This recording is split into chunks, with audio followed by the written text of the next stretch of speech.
BrainyBuyer.com presents another rapid-fire showdown. We crunch the specs, you make the call. Subscribing is the easiest way to keep this channel independent and data-driven.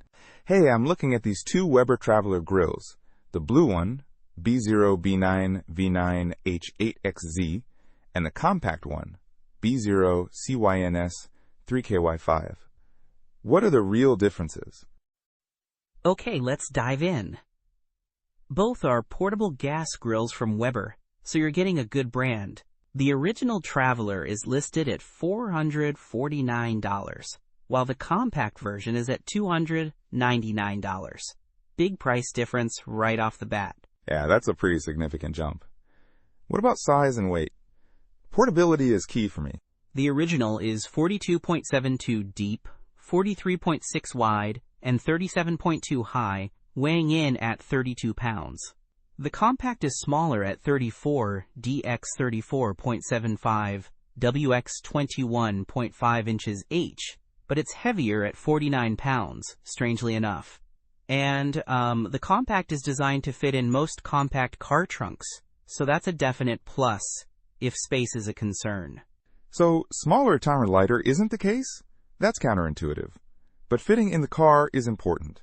What about cooking space? I sometimes grill for a few people.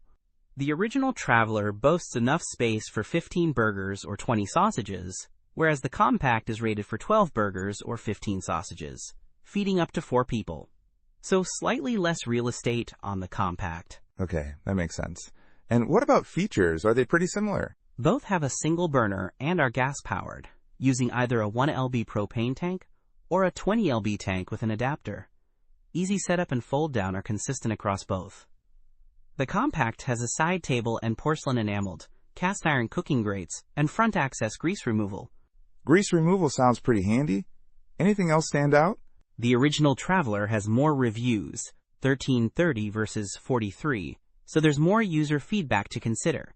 It also has video demos available. The compact is newer, hence fewer reviews.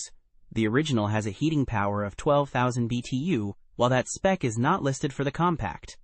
So the original Traveler has more cooking space and is lighter, but the compact is smaller and has better grease management, and it's cheaper. Sounds like I need to decide if that extra grilling capacity is worth the price and size. Thanks. Don't miss out on our next in-depth review to help you make smarter purchasing decisions. Hit that subscribe button and the notification bell so you're always in the know.